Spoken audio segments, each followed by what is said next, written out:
ሰላም ሰላም እንዴት ናችሁ ወዶችዬ? ደህና ናችሁልኝ? እኔ ያለው እግዚአብሔር ይመስገን ደህና ነኝ። ያው አሁን የመጣሁት በአንድ ነገር ነውና እውነት ለመናገር መልስ መስጠት አልፈለኩም ነበር፣ ግን ደግሞ እስኪ አንዳንድ ሰዎች የተቀየማችሁ አላችሁና ላስረዳችሁ።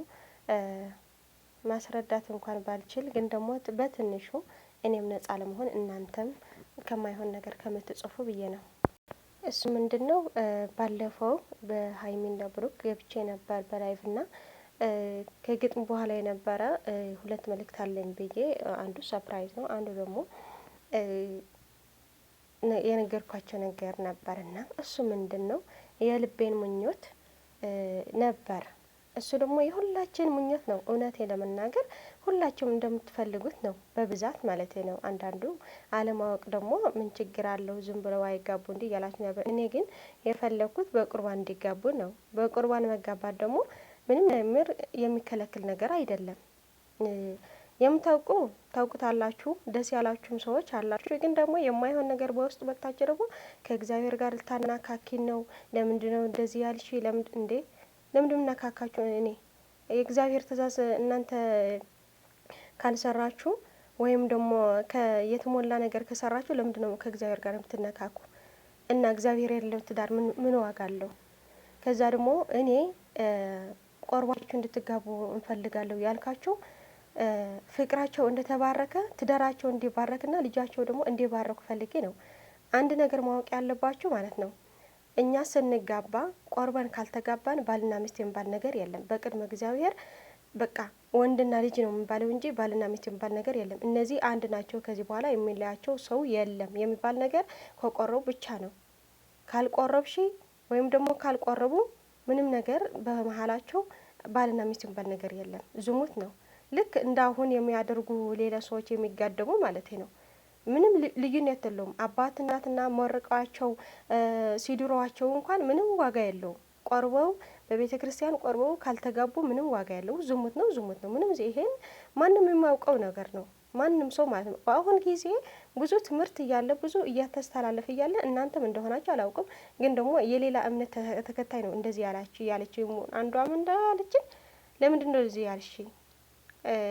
ለምንድን እኔ እንጃ በጣም ነው የገረመኝ። ማለት አለማወቅ ብዬ ነው እኔ ማለት ነው አለማወቅ ብዬ ነው ያለፍኩት እንጂ ምንም ማድረግ አይቻልም። ይሄንን የልባችን ምኞት ነው። ሀይሚና ብሩክ ደግሞ ያደርገዋል፣ እርግጠኛ ነን። ታውቁታላችሁ እናንተም። እነሱ በጣም እኔ እንጃ ቃል የለኝም ለእነሱና እነሱ ምን አሉኝ? እግዚአብሔር ያውቃል ነው ያሉ። እናንተ ግን እንደዚህ ሳይሆን ያላችሁ ለምንድን እንደዚህ ያልሽ? እስኪ እግዚአብሔር ለነሱ ቀን ለዚህ ቀን ያድርሳቸውና ታያላችሁ።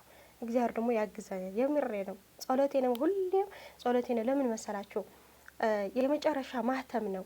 እኛ ስንጋባ ዝም ብለን ከተጋባን የምንወልደው ልጆች እንኳን ያልተባረኩ ነው። ለምን? በዝሙት ነው የተወለዳ። በአሁን ጊዜ ምንድነው ያለው? በአሁን ጊዜ በሃይማኖታችን እንዴት ነው ያለው? ሀገራችን እንዴት ነው ያለው? እንዴት ነው አታዩም እንዴ እናንተ ራሱ? ለማንኛው ግን እኔ ያልኩት ለዚህ ነበር፣ ትዳራቸው እንዲባረክ፣ ከዛ ደግሞ የሚወልድ ከነሱ የሚወለድ ልጅ ደግሞ የተባረከ እንዲሆን፣ በዝሙት የተወለደ ሳይሆን የተባረከ እግዚአብሔር ያለው ትዳር ፈልጌ ነው እመቤት የተባረካቸውና ለዚህ ነው ያልኩት። ግን ደግሞ ብዙ የማይሆን ነገር በጣም ነው የገረመኝ። በተለይ አንዷ በጣም ነው የተገረምኩትና መልስ መስጠት ሳይሆን ለማስረዳት ብዬ ነው።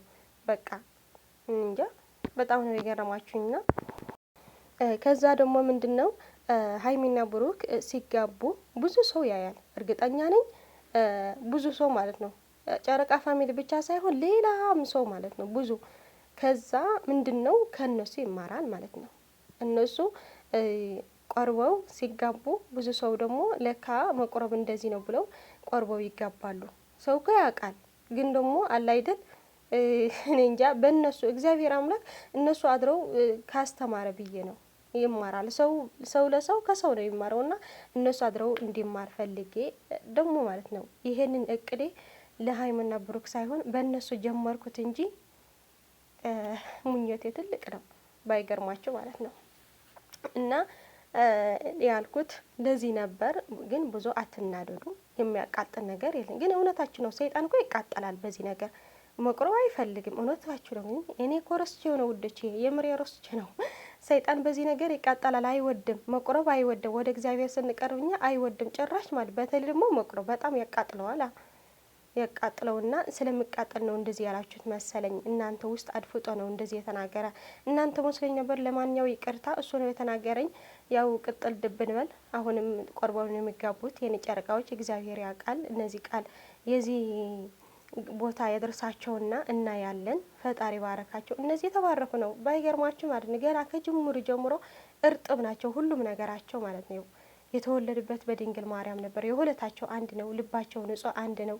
አንድ ስለሆነው አንድ ላይ ያለው አሁን እዚህ ላይ የደረሱ ስለሚታሳሰቡ ስለሚዋደዱ የተባረኩ ልጆች ስለሆነ እግዚአብሔር ስለጻፋላቸው ስለሆነ ነውና ብዙ አትናደዱ ለማለት ፈልጌ ነው። እኔ ደግሞ የልቤ ምኞት ስለሆነ እንደዚህ የተናገርኩት ብዙ የብዙ ሰው ምኞት ነው፣ ግን ደግሞ የብዙ ሰው ደግሞ ያቃጠል ነገር አለና ያው ጨምራችሁ ተቃጠሉ ምናችሁ ነው እንዴ? ምንም ማድረግ አይችልም። እኔ የልቤ ምኞትም ነው እውነትም ስለሆነ ነው።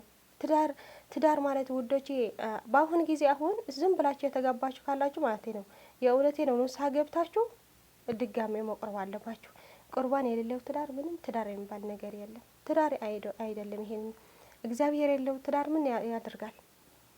ፈጣሪ እያሳዘነን ትዳር በቃ ብዙ ሰው አለ ዝም ብሎ ይጋባልና ከዛ ትዳር ይባረከልኝ ምናምን ብዙ እግዚአብሔር ይባርካል እኮ አዎ እግዚአብሔር ይባርካል። አይተወንም እኛንም ተው እንጂ እግዚአብሔር አይተወንም። ግን ደግሞ መቁረብ ዋናው ትልቅ በቃ አለ አይደል የፍቅራችን ድልድል የሆነው ልባችን አንድ ስለሆነ ነው አይደል? የትዳራችን ዋናው ድልድል ደግሞ ቁርባን ነው። ስለዚህ ለዛ ነው ቁርባን ለምንድን ነው እንደዚህ ያላችሁኝ? ይሄንን ይመስላል መልሴ። ሙሉ መልስ እንኳን ባይሆን ከብዙ አባታቻችን ትማራላችሁ ብዬ ነው። እኔ ብዙ አልችልም። ለማንኛው ግን ይሄንን ይመስላል። የተናደዳችሁ ግን ያው ይቅርታም ችግር የለው። የእውነቴ ነው። እውነት ለመናገር እኔ ማውቄ ነበር እንደዚህ እንደምትሉኝ ማለት የምሬን ነው። ለምንድን ነው እንደዚህ ያልሽ እንደምትሉኝ አውቄ ተዘጋጅቼ ነው ይሄንን የተናገርኩት። እኔ ራስ ስናገር አላያችሁን ቪዲዮ እንጂ ስናገር በጣም እየፈራው ነበር። ለምን እንዳይቀየሙኝ ብዬ ማለት ነው። ለምን አለማወቅ ብዙ ሰው አለማወቅ ይናደዳል ወይም ደግሞ የማይሆን ነገር ይናገራል ማለት ነው።